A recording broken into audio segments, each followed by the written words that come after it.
bienvenida al podcast que se llama Voces que Orientan. Ya, este podcast tiene como finalidad, como les mencionaba anteriormente, poder recopilar la información y también escuchar la experiencia de ustedes como profesionales en base al sistema educativo o cómo ustedes pudieron abordar las necesidades que se pueden presenciar dentro del aula. Nos gustaría también que se pudieran presentar cada uno de ustedes y nos pudieran comentar como su desempeño, en qué se especializaron, dónde trabajaron. Yo primero. Hola, muchas gracias por la invitación. Mi nombre es Jacqueline Jaramillo, soy psicopedagoga de profesión y educadora diferencial. Trabajo hace 13 años ya en el área educativa, específicamente en el programa de integración escolar. Ya también he trabajado en los niveles de enseñanza prebásica, básica y enseñanza media. Y actualmente igual en educación superior. Y bueno, me especialicé más que nada, tengo un diplomado en trastorno del espectro autista. Ya independientemente de que he hecho otras cosas, pero en realidad lo primordial es el diplomado en TEA. Eso, muchas gracias. Súper. Agradecido también por la instancia. Mi nombre es Nicolás González, psicopedagogo educacional y especialista en el área sociocomunitaria. Me especialicé en campos del área comunitaria como en salud mental, de regulaciones emocionales y obviamente he tenido la posibilidad de vivenciar el trabajo relacionado a los programas de integración escolar, el trabajo en redes intersectoriales, en el resguardo en caso de situaciones de vulneración de derechos y hace un tiempo ya me he dedicado profundamente a trabajar acá en Santo Tomás como docente especialista. Así que eso. Maravilloso. Gracias. Bueno, para comenzar esta conversación nos gustaría que nos pudieran comentar qué se entiende por desregulación emocional y conductual en el contexto escolar también y por qué creen ustedes que se ha vuelto tan frecuente en los últimos días o en los últimos años. En base a esto, ¿cómo la observan desde su experiencia profesional y cómo podrían ayudar en base a esto a los distintos profesionales que se ven insertos dentro de los establecimientos educativos? La tuya. No sé. Dale tú primero, pues decir. Ya. En cuanto a la desregulación emocional, me gustó, por ejemplo, la parte que mencionaste, en este caso, que una desregulación, por ejemplo, no necesariamente tiene que ser un estudiante que tenga algún diagnóstico. Ya, por ejemplo, siempre se asocia la desregulación a un estudiante que tenga trastorno del espectro autista. Pero hoy en día sabemos que eso no es así y que hay estudiantes que también tienen dificultades emocionales y que también se pueden desregular. ¿Ha aumentado en el aula? Demasiado. Yo creo que en un 100%. La desregulación ocurre en el estudiante de acuerdo a que su cuerpo, su cerebro recibe mucha estimulación. Hoy sabemos que, por ejemplo, tenemos cursos de 40, 45 chicos en sala y para ellos es una sobreestimulación. ¿Y qué es lo que pasa? Que ocurre esta desregulación y ellos no tienen las capacidades para poder autorregularse, para poder controlarse. Entonces, estas desregulaciones pueden ser por un tema sensorial, por ejemplo, el tema de que sea mucho estímulo, mucho ruido, que es lo que más ocurre en sala, ¿ya? Puede ser, de hecho, hasta un perfume que el profesor o profesora haya ocupado ese día. Puede ser un cambio de profesor, que es lo que igual pasa. Lo ideal es que, por ejemplo, los docentes tengan como las herramientas y conozcan en este caso qué yo puedo hacer para que el estudiante, entre comillas, no se desregule. Pero lo ideal siempre va a ser como anticiparlo, ¿ya? Pero sí, por ejemplo, hoy día en las aulas tenemos unas desregulaciones más frecuentes, yo creo que es a diario y puede ser en cada bloque de estudio, porque al final, por ejemplo, tenemos en los inicios de clase, puede ser que el estudiante no se quiera quedar, ya por entrar a la sala. ¿Por qué? Porque la sala, no sé si ustedes, bueno, uno va a diferentes colegios y tú la miras y está llena de imágenes, el abecedario, claro, es mucho estímulo visual. Entonces ya para eso, para un estudiante, por ejemplo, que tenga un trastorno del espectro autista, es mucho. Ya después tenemos los 40 o 45 estudiantes de la sala que sí, propiamente tal, si son pequeños, por ejemplo, van a conversar mucho. Ahí tenemos otro estímulo de ruido. Lo otro puede ser incluso la mesa, la silla, son muchos factores que influyen, incluso el tono de voz del docente. Por ejemplo, tenemos docentes que tienen el tono de voz súper agudo y a los chicos a eso ya tampoco. O quizás el tono de voz muy alto. O muy alto, claro. Entonces le genera una un rechazo, una barrera. Y hay muchos estudiantes que aún, por ejemplo, no toleran el tema de los audífonos que son reductores de ruido. Entonces ahí tenemos todavía una traba, en realidad uno lo tiene que trabajar con la familia, pero si no toleran los audífonos ya hay que buscar otra estrategia. Ya. Pero es más que nada como eso. Sí, yo creo lo mismo que Jacqueline, por dos. No, finalmente yo veo la desregulación emocional como una característica que es muy común en primera infancia, por ejemplo, si lo llevamos a un tema más escolar, pero es la falta o el poco desarrollo de las competencias socioemocionales que, por ejemplo, nos propone Goleman, que tiene ciertas áreas que el estudiante tiene que ir alcanzando para poder gestionar y poder regular sus propias emociones. Ahora bien, también me gusta que lo puedan visibilizar que estas competencias o esta falta de competencias no están solamente ligadas a un diagnóstico en particular. Hemos visto en los últimos estudios que los problemas de salud mental acarrean propiamente este tipo de regulaciones y no tan solamente en un contexto educacional propio, sala, aula, sino que también en un contexto no formal o en los espacios donde el estudiante puede estar libremente, por ejemplo en los recreos, ¿ya? Y finalmente eso conlleva a que, claro, tenemos todo lo que menciona Jacqueline, que tenemos que son factores que tenemos que ver y que son súper difíciles de adecuar. Por ejemplo, el tono de la voz del docente, por ejemplo, los ruidos, por ejemplo, la estimulación propia en la sala. Entonces yo creo que finalmente trae consigo múltiples dificultades, no tan solamente en un área como de controlar la emoción o la emotividad o la lavidad emocional que ese estudiante puede presentar en ese contexto y en esa situación, sino que nosotros como profesionales tenemos que mirar desde la mirada preventiva para poder evitar la desregulación y obviamente que si ustedes lo miran de una forma crítica tenemos que ir adaptando a este niño poco a poco para que esa desregulación no se presente, porque esa es la idea, o sea, el niño tiene que aprender a ser autónomo, si bien tiene dificultades y tiene barreras, tenemos que tratar de mirar psicopedagógicamente, preventivamente, la situación para que el niño aprenda a gestionar propiamente su emoción.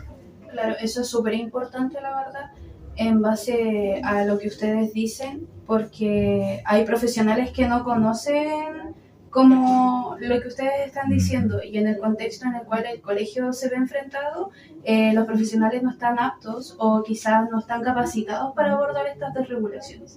Y en base a eso me gustaría quizás que ustedes dos pudieran darnos como tips o sugerencias para los profesionales cómo poder abordar estas desregulaciones dentro de las salas de clase, no solo como con las necesidades que presenta el estudiante propiamente tal, sino que en general, tanto emocionales, conductuales, que no solamente vienen de un estudiante con diagnóstico. Yo creo que ahí debemos mirarlo primero de una manera estructural, por ejemplo, organizativa, interna del colegio frente a eso. Y ahí sería el primer punto que yo considero que debería ser como lo más atingente, porque finalmente, claro, o sea, los profesionales individualmente pueden estar en la mira, ¿cierto?, de querer hacer las cosas de mejor manera, quieren articularse, quieren prevenir, quieren trabajar con la familia, etcétera, pero a nivel estructural o a nivel institucional es súper difícil poder poner este tema a la mesa y decir, ya, vamos a alinear a todo este tremendo equipo de, 40 profesionales y que todos tengamos la apertura de poder trabajar en base a eso. Entonces yo creo que primordialmente partir de ahí porque tenemos que tener una visión en común.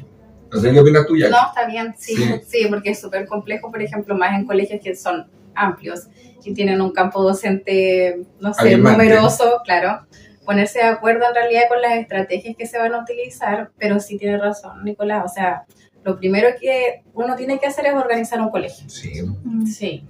Y lo otro dentro de la sala de clase eran estrategias o tips, ¿cierto?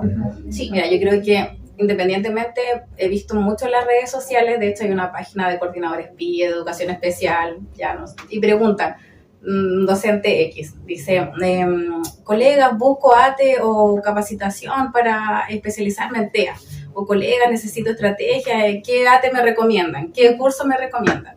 Y en realidad yo siento que independientemente de los cursos que uno pueda tomar, por ejemplo, no sé, en este caso, por mi parte igual he tomado varios, pero no va en la cantidad de cursos que tú tomes, va en el tema de uno también en el autoaprendizaje. Por ejemplo, uno, lo mismo, lo que tú puedes aprender en un curso, lo puedes aprender en internet, en YouTube, buscando un video. No sé, está el método TEACH, están diferentes métodos de autorregulación. Independientemente, quizás en esas cosas no se necesita un curso de especialización. Sí, obviamente las estrategias se van viendo en el momento en el aula. Yo creo que ahí los mayores tips en realidad son sí o sí, por ejemplo, si tenemos un estudiante que se desregula, que tiene trastorno del espectro autista ya, una bitácora. Por ejemplo, porque como decía Nicolás, nosotros tenemos que anticiparnos a que esa desregulación no ocurra. Entonces yo tengo que llevar un registro sí o sí, ya no sé, la Vania se desreguló el martes en el bloque de las 9:30. ¿Ya? ¿Por qué pasó? ¿Qué pasó antes de que Vania se desregulara? Ya no sé, fue al baño, salió al recreo, claro. Ya, ¿y qué pasó durante la desregulación? Vania se golpeó, se tiró al piso, ya se quiso golpear, ya, ¿y qué pasó después? Ya, después de 10 minutos, Vania se calmó, se quiso sentar y se fue a la sala. ¿Cuánto tiempo duró la desregulación? Ya, para una bitácora breve, porque igual, por ejemplo, esto es súper complejo, porque de repente tú le mencionas esto a un profesor de educación básica o de educación media y me va a decir, ya, pero es que yo no puedo estar escribiendo todo eso todos los días. Claro. O que en cada desregulación que le ocurra al estudiante. Sí. Pero resulta que si yo escribo todas las desregulaciones de Vania, yo voy a encontrar el promedio. Claro. ¿Y qué es lo que pasó y por qué se desreguló? Entonces yo para que, no sé, en X, por ejemplo, voy a decir, oye, ¿sabes qué? Va a sonar la campana, va a sonar el timbre. Entonces, ¿qué vamos a hacer? Cuando llegue el timbre le vamos a poner los audífonos ya de reducción de ruido y para que no se desregule. Que finalmente, volvemos a caer en lo mismo, que finalmente hay que generar una cultura común a nivel institucional para poder tener la apertura y darle la importancia al tema que compete. O sea, yo creo que de ahí partimos hacia abajo, a nivel organizativo. Y de hecho, por ejemplo, se trabaja con los audífonos, con los espacios de calma. Hay terapias, por ejemplo, ligadas a las profesiones que también pueden ser muy nutritivas, como la terapia cognitivo-conductual, el mindfulness, por ejemplo, que también pueden ayudarnos. Ahora, si yo como psicopedagogo o, no sé, la colega psicóloga no comparte, no se nutre, no se genera un trabajo colaborativo, aunque a nivel institucional esté estipulado que vamos a hacer tal cosa, no se va a hacer. Entonces, igual caemos mucho en eso. Es que, claro, yo creo que acotando un poco, es súper importante el trabajo colaborativo con los profesionales y el compromiso propio que tiene cada uno con el tema de poder abordar y hacer bien el trabajo, y no solamente con el trabajo profesional, sino para los estudiantes en este caso. Y yo creo que también hay un punto de inflexión que pasa por alto, que claro, vamos a proteger al estudiante, vamos a resguardar su integridad física, pero ¿y el profesor? Y la misma gente con la que trabaja, porque claro, la desregulación emocional puede, por ejemplo, ser tan disruptiva que puede pegarle al colega. Y finalmente el proceso de intervención, de acompañamiento, no debe estar centrado solamente en el niño que se desregula, sino que también en el acompañamiento de todo el equipo, porque igual, no sé, me imagino la colega que quizás me puede ayudar, que en un curso, 40 estudiantes, muchos niños TACDR, el clima de trabajo es súper denso, es como muy alerta a todos los detalles y tenemos 40 niños que no tienen desregulación y que participan activamente, pero tenemos estos 7 niños que, por ejemplo, pueden desregular y en un segundo dar vuelta a la clase. De hecho, nos pasa hoy en día porque los niveles de apoyo que recibíamos antes de estudiantes TEA, sí o sí eran nivel 1. Ya que sí podían comunicarse, tenían interacción social. Sí, pero hoy en día, por ejemplo, sí estamos recibiendo estudiantes que presentan nivel de apoyo 2 y nivel de apoyo 3, donde sí tienen que ser acompañados durante todo el día o toda la mañana. Incluso tenemos niños que usan pañales y que tienen un diagnóstico de trastorno del espectro autista. Entonces, como bien dicen ustedes, sí o sí yo creo que aquí el trabajo colaborativo es fundamental. Muchas veces uno puede decir, no, ¿sabes qué? No puedo, o la profesora en este caso, sabes que no sé cómo enseñarle porque tienes un chico que no habla, que no se comunica y que está haciendo un sonido todo el rato en la sala, y la profesora, no sé, hoy día vamos a pasar la letra D, ¿cómo es el sonido de la letra D? Ya, D, y la niñito, y de ahí el otro, tía, es que no escucho, tía, y entonces todas esas cosas, por ejemplo, nos pasan dentro de la sala y llega un momento en que el colega va a decir, ¿sabes qué? No, va a ser frustrante. No puedo, y se entiende también. Pero sí, por ejemplo, nosotros como profesionales tenemos que buscar las instancias, o no sé, las estrategias como equipo, como dice Nicolás, igual para cuidar todo el equipo profesional, porque ocurre un desgaste, o sea, es diario. Quizás Ya. crear un acompañamiento. Un para acompañamiento los sería profesionales. Sí, una es buena que estrategia. eso es lo que pasa, es que las capacitaciones no están en un foco preventivo, sino que se generan, estas ATE generan, por ejemplo, los colegios las contratan con los fondos correspondientes, pero básicamente no hay una cultura organizacional previa que diga, oye, ¿sabes qué? Vamos a tener que trabajar esto, pero lo vamos a trabajar seguidamente, muy mecánicamente para poder dárselo a los docentes como una herramienta clave. Entonces, generamos estas acciones cuando el problema ya está, cuando se presenta el problema. Entonces, eso es lo que nos pasa, que finalmente no actuamos desde una mirada preventiva. De hecho, las políticas nacionales en salud mental hablan de la prevención en la salud mental, y eso provoca que los colegios deben tener espacios de diálogo, espacios de sentirse seguros, de que los colegas tengan la confianza para poder trabajar. Por ejemplo, desde la convivencia escolar pasa lo mismo, o sea, no podemos actuar reactivamente a un problema. Sabiendo que tenemos ese niño con esa dificultad, la mirada debe ser desde la prevención. Sí, o sea, y lo otro, para responder igual tu pregunta, el tema de más tips, si es como general, de manera general, yo puedo decir varios que a uno le resultan, o que varios colegas igual le han resultado. Ya tenemos el tema de sí o sí que hay que anticiparlo. Por supuesto. La bitácora. Tiene que existir una bitácora, por favor, ya. Porque es la única forma de tener un registro y de ver por qué se de los tips, ya, de la cajita sensorial. Entonces, lo ideal es que cada estudiante tenga su cajita sensorial en su puesto, pero lo otro es súper importante que sepamos que esa caja solamente la va a poder utilizar el estudiante frente a emergencias, que son las desregulaciones, o por ejemplo, luego de terminar una actividad. Ya, otra cosa que yo puedo poner en la mesa o en la pared donde yo tenga al estudiante ubicado, en este caso que se va a desregular, es una cinta con las actividades. Entonces, por ejemplo, yo tengo el pictograma de esto, en este caso, que el estudiante se puede utilizar pictogramas, porque si yo tengo un estudiante que es no verbal, ya que es nivel de apoyo 3, por ejemplo, no puedo utilizar pictogramas. Ya, eso es lo que primero que hay que saber, porque no me van a funcionar. Pero si tengo otros estudiantes con otros niveles de apoyo, sí. Ya, entonces yo puedo poner, no sé, en la mañana me saludo y hago la actividad. Ya está el niñito, el pictograma en la mesa. ¿Lo hiciste? Sí, tic. Después de eso acá va a aparecer tu cajita sensorial, entonces ahora la puedes sacar. Después viene el desayuno, vamos a ir a desayunar, después vamos al recreo. Tic, ¿se cumplió todo esto? Sí, vamos. Pero ir haciendo el chequeo diario, en cada momento. Yo creo que también es importante pensar y hacer sentir que las desregulaciones no tan solamente pasan en primera infancia, sino que también en media y en básica y en todos los contextos. Ahora bien, nosotros en media quizás se puede generar espacios, ¿cierto?, para que los estudiantes aprendan a ir canalizando ciertas situaciones, porque ahí hay un punto clave, o sea, claro, hay factores que son propios del estudiante, por ejemplo, un niño pequeño, ¿cierto?, que tiene este tema de los ruidos, pero quizás ya en la adolescencia el foco de la desregulación no es la condición, sino que hay cosas que son más del trato con los demás, y ahí el problema se empieza a complejizar, porque finalmente los chicos están en una etapa que es muy diferente a la de preescolar.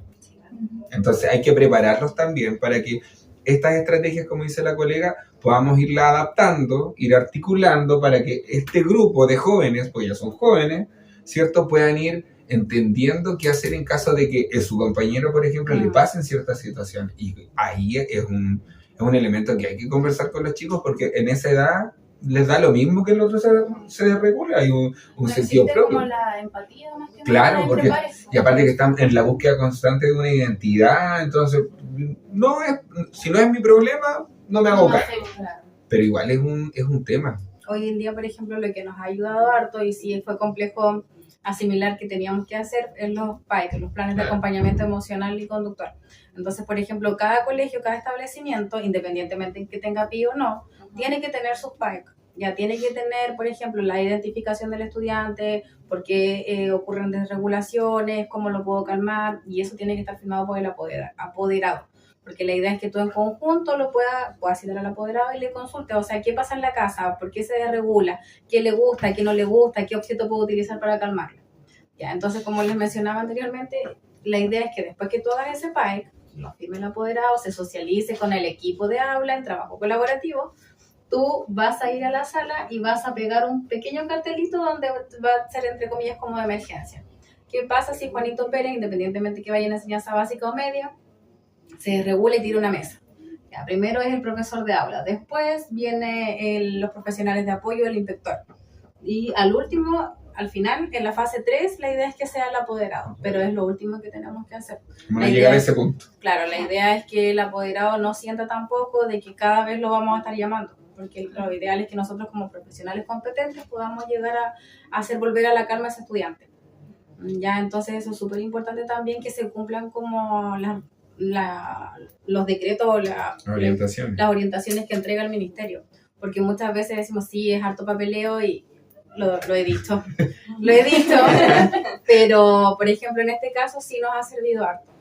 Ya, así que por ejemplo esas estrategias más que nada en sala. Técnicamente buscar de ponerse, pues sí, finalmente estamos todos como en la búsqueda continua de poder mejorar la calidad de aprendizaje de los chicos, anteponiéndonos a situaciones que pueden, no sé, hasta se pueden hacer daño a ellos. Entonces sí, eso es sumamente, y es común igual que los chicos, no sé, frente a alguna situación que descoloca su estructura, brutal, se pueden cortar, se pueden pegar, entonces todo ese tipo de documentación que ahora el ministerio en base a sus orientaciones trae, vienen a poder enriquecer un poco la mirada y estructurar el colegio. Sí, finalmente es eso, a nivel institucional muchas ganas tendré que hacer, pero si no hay algo que me obligue a hacerlo, no lo voy a hacer. Quizás no utilizar la bitácora que entrega el ministerio, claro. Adecuar una, porque la bitácora que entrega el ministerio igual es súper extensa. Entonces quizás los profesionales de apoyo ajustarla a su contexto, porque es obvio, o sea, no vaya a estar llenando una bitácora de 6 hojas.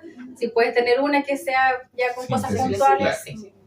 Entonces esas cosas más que nada, en sala sí o sí, como les decía, harto apoyo visual, harta fotografía, harta anticipación, ojalá un tablero sí o sí de anticipación igual. Si el estudiante aún no reconoce pictogramas con fotografías que sean de la vida cotidiana. Reales, sí. Y eso, pues, o sea, lo ideal es que cada docente en cada bloque pueda hacer lo mismo. Ya, ahora hablando desde la formación de pedagogía o del profesional que ejerce el profesorado en este caso, ¿qué conocimientos o competencias creen ustedes que le falta al profesional que en este caso ejerce los docentes o profesores para trabajar estas desregulaciones o con o abordar estas situaciones? O sea, competencias yo creo que hay, o sea, las capacitaciones están, de hecho hoy día por ley, sí o sí van a pedir que los profesores estén capacitados. De hecho ahora último, por ejemplo, la superintendencia está regulando este tema de los colegios, entonces ya pide un listado de 15 docentes X que estén capacitados en la ley TEA. ¿Está grabando? Sí. Ya. Entonces ya van a decir, ya, mándenme 15 packs de tales niños con nombre. Ya, y hay que tener toda la evidencia. Entonces, y sí o sí los profesores están capacitados. Ahora sí lo que escucho frecuentemente es en el tema de contención física, que sí es lo que quiere la mayoría de los colegas, que he escuchado yo por lo menos en mi trabajo. ¿Qué hacer, por ejemplo, si el estudiante me quiere pegar? ¿Qué hacer si el estudiante se bota al piso y se quiere autolesionar? Claro, autoagredir. ¿Cómo lo tomo? ¿De dónde me gano? Si voy atrás, voy adelante. Si me gano adelante, me puede pegar un combo. Si me gano atrás, igual me puede patear, no sé. Entonces, yo creo que eso hoy en día es como las estrategias que quieren los colegas. De hecho, si uno igual conversa con otros profesionales de otros establecimientos, cuando son más grandes, el miedo que tienen es que el estudiante, si se desregula, te puede llegar a golpear. Entonces, ¿qué hago en ese momento del golpe? Pero, como decíamos anteriormente, para evitar que lleguemos a ese punto, sí o sí, tenemos que tratar de prevenir. Desde mi mirada, encuentro que nosotros tenemos que mirar la pedagogía como una arma muy potente por el impacto que genera en la sociedad.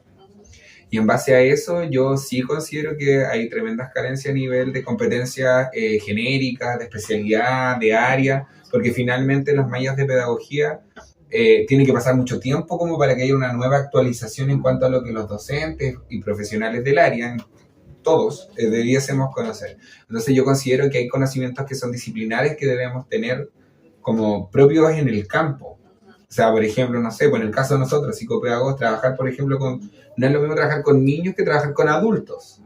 Y las mallas tienen que ser diversas y tener una mirada muy amplia en cuanto al gran campo de ocupación que va a tener ese profesional. Y en las pedagogías pasa lo mismo. O sea, tenemos en educación parvularia, por ejemplo, que las chiquillas, ¿cierto? Las colegas son especialistas en primera infancia. Y es donde más se presentan este tipo de problemáticas y donde menos ramos tienen.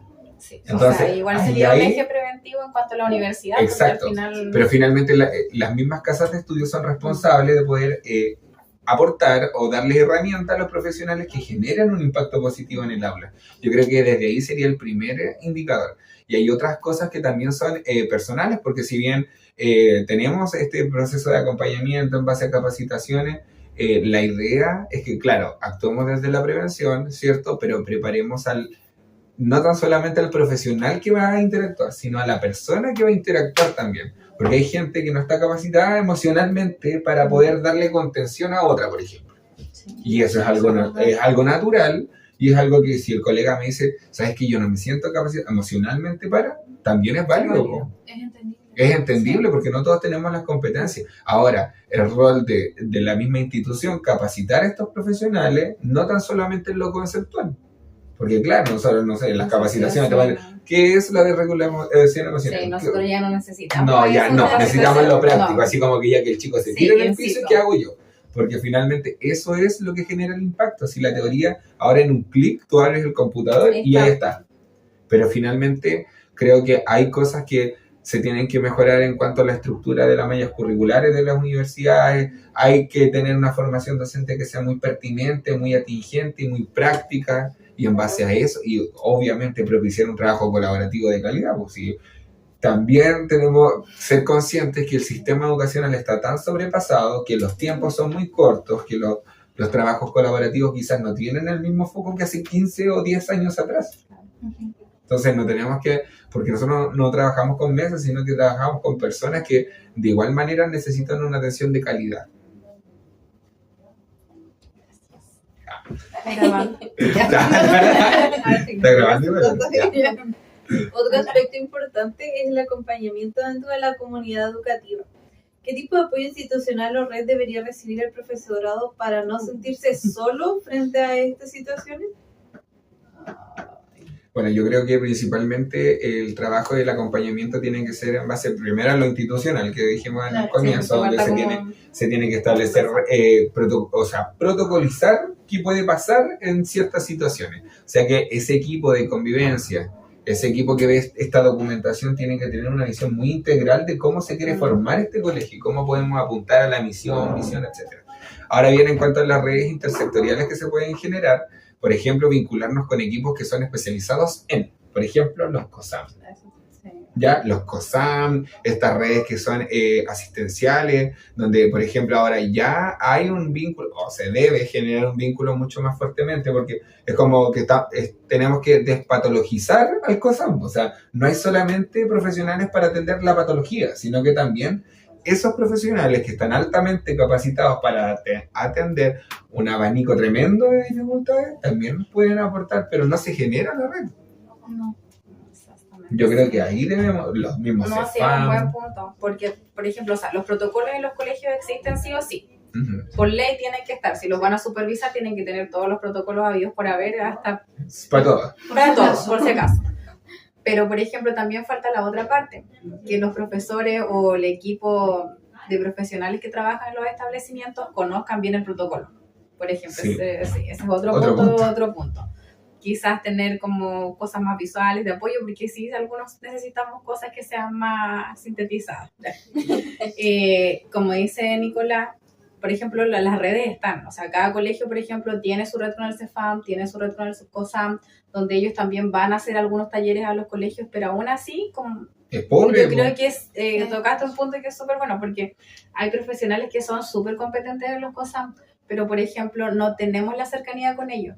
No es como que tú digas, o por ejemplo, ya hoy día va a ir, no sé, el psiquiatra tanto al colegio, porque tiene muchos casos de desregulación emocional. Es que eso es lo que pasa, que finalmente, no por ponerlo en el proyecto educativo institucional como una red, la red se activa, la red está permanentemente en. Yo creo que esa es una falencia que tenemos como sistema, la verdad. Porque la red en sí, claro, está, pero de que sea efectiva, no sé si tanto. Es como lo que pasa con los planes por normativa. Claro, están, pero no se siguen adecuadamente, claro, o no se saben utilizar, yo creo, claro, todavía, porque los planes por normativa son súper buenos, formación ciudadana, convivencia escolar, para mí son maravillosos, Pero claro, poderlos complementar entre todo el profesorado y que todos sepan cómo funciona o qué actividades pueden ser atingentes a cada plan, es súper difícil, pues entre ellos ni siquiera de repente saben cuáles son los planes por normativa.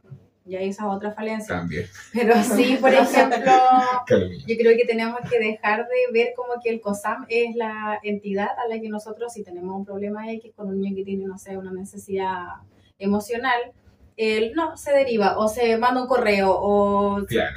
Ellos nos piden un informe y eso es todo. Es que, pero no hay ningún, por ejemplo, un trabajo colaborativo, un feedback donde nosotros podamos decir, oye, ¿sabes qué? Hoy día nos vamos a sentar a conversar por este estudiante. Sí, eso es lo que pasa, por ejemplo, dentro de los equipos de convivencia, que claro, tenemos esta red, tenemos niños que pertenecen, por ejemplo, a programas AFTPF o a otro tipo de redes que finalmente tú lo tenemos derivado, pero no sabemos qué más hay después de las horas que estuvo en aula. Entonces, yo creo que eso también tiene que irse ligado a que podemos generar un impacto positivo si es que este trabajo es mancomunado y se transversaliza. Se transdisciplinariza, ¿cachai? Entonces yo creo que por ahí debe ir la mirada. Bueno, sí, es súper importante la verdad lo que nos han mencionado y lo que nos han podido compartir.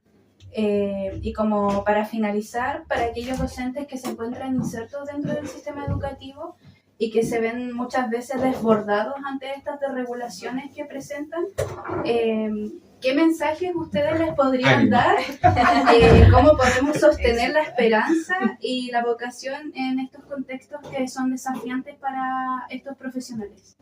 Yo le daría ánimo. Le daría ánimo, la verdad, porque el sistema es súper desafiante, no tan solamente en la atención a los estudiantes que poseen algún tipo de necesidad educativa especial, sino que también con todos, no tan solamente mirar cómo ahora ustedes nos mencionan sobre las desregulaciones, que es una arista del sinfín de aristas que los jóvenes y los niños puedan tener. Entonces yo le daría obviamente ánimo, uno no siempre sabe todo, pero creo que la gran mayoría de los profesores, ¿cierto?, de las personas que ejercemos docencia, en cualquier sea la situación o cualquier sea el contexto, estamos siempre abiertos de querer aportar, porque finalmente todos los docentes cogen la vocación o quieren educar, porque primero estamos formando personas que en algún momento van a transformar la sociedad. O sea, yo lo que mencionaba al principio, que la pedagogía es hermosa porque es una herramienta vital para la transformación social. Es la única carrera que transforma socialmente desde la primera infancia hasta que el chico sale de su proceso formativo. Entonces, a no sentirse solo, a que obviamente ojalá sean escuchadas las necesidades, que también tengan la capacidad de poder dialogar, de hacer ese autodiálogo, de poder entender sus competencias, sus habilidades, y en base a eso, si hay dificultades, buscar ayuda. Porque finalmente, como no todos sabemos, pero podemos aportar mucho entre nosotros. Yo igual. Ánimo. No, más que nada, creo que las palabras que pueden ser es que uno como profesional, independientemente que sea del área, psicopedagogo, educador diferencial, muchas veces también se va a sentir igual que los profesores de enseñanza básica, por ejemplo, de enseñanza media o profesores regulares. Porque llega un momento en que tú dices, ¿sabes qué? Sé tantas cosas, pero con este niño no me sirve nada. Entonces, por ejemplo, sí o sí, como decía Nicolás, nosotros tenemos que creer en nosotros, ver qué competencias tengo yo, porque muchas veces, por ejemplo, yo puedo tener muchas estrategias en la sala, puedo tener la cajita, puedo tener el tablero, puedo tener las fotografías de los profesores, muchas cosas, pero por ejemplo, si yo tengo un vínculo especial con el estudiante X, eso ya le ganó por 1000 veces a la cajita de regulación. Claro. Claro. Sí, porque sí o sí, por ejemplo, ahí ya va a poder calmar al estudiante o va a poder tener una cercanía, va a saber cómo llegar a él, o por ejemplo, no sé, si está llorando, va a saber de que primero el estudiante X va a necesitar un espacio y después lo va a poder abrazar, pero necesita su tiempo. Entonces, independientemente de todas las, no sé, si dice yo no tengo la capacitación X, entonces no puedo trabajar con ese estudiante, no. Creer en uno, porque uno como profesional, la pedagogía al final, sí o sí, tiene que haber algo que le sirva, o en base a la experiencia que ha tenido ese profesional, algo le va a servir o lo va a ayudar en el momento X y va a decir, ¿sabes qué?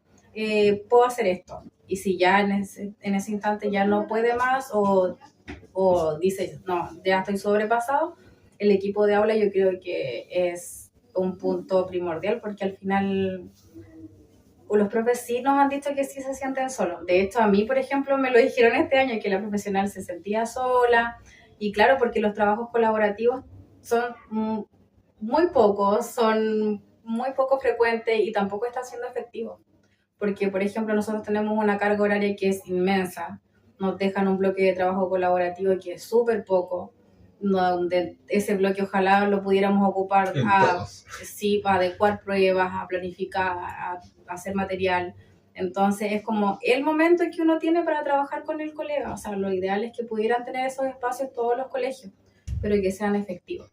Entonces, y lo otro es ser real con la otra colega. Por ejemplo, en este caso, yo le agradecí a la colega que me diga, ¿sabes qué? Yo me he sentido sola este año porque tengo muchos casos. O sea, hay cursos que tienen 7 u 8 estudiantes TEA.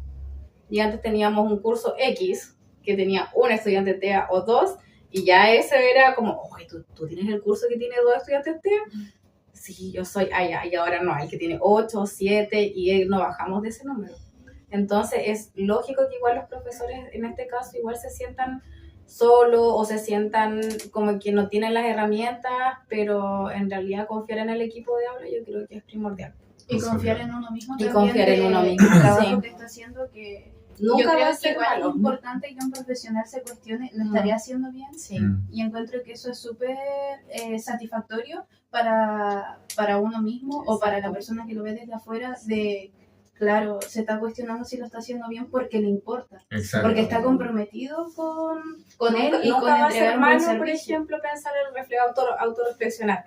O, por ejemplo, ya, ¿sabes qué? Yo hice esto en esta clase, podría haberlo hecho de otra manera. Entonces, en ese caso, yo creo que ese profesor sí tiene esa capacidad de autorreflexionar de su práctica pedagógica, Sí. ya va a tener un futuro muy exitoso con esos estudiantes. Sí, así que profesores, ánimo. Sí se puede. Sí, sí se puede. Pero paciencia y tiempo al tiempo, porque es un cambio complejo igual. Sí, pero es paulatino. Lo más Sí. importante es tener la apertura. Yo creo que generar en las comunidades educativas el diálogo, la apertura, sensibilizar también las dificultades, hacer el acompañamiento a la familia de aquello, porque claro, nosotros lo tenemos una cierta cantidad de horas, pero también ese problema o esa desregulación llega a la familia y es algo persiste, entonces hay que preparar y mirar a este estudiante con que si yo le entrego las herramientas, las habilidades, ¿cierto? Y los espacios para que él se pueda desarrollar, ese estudiante va a ser autónomo, independientemente con dificultades, porque todos tenemos dificultades en un contexto, en una situación en particular, pero la idea es favorecer la autonomía, a esta regulación de a poco de sus emociones. Así que eso. Bueno, queremos darle las gracias y dar como por finalizado nuestra primera temporada de nuestro podcast, claro. Y ojalá seguir haciendo este espacio para poder darle como tips o seguir escuchando más profesionales que sientan que necesitan quizás apoyo o ser escuchados dentro de lo que se ven enfrentando día a día. Super. Muchas gracias a Muchas ustedes gracias. por invitarnos. Muchas gracias. Ahí tienen que aplausos.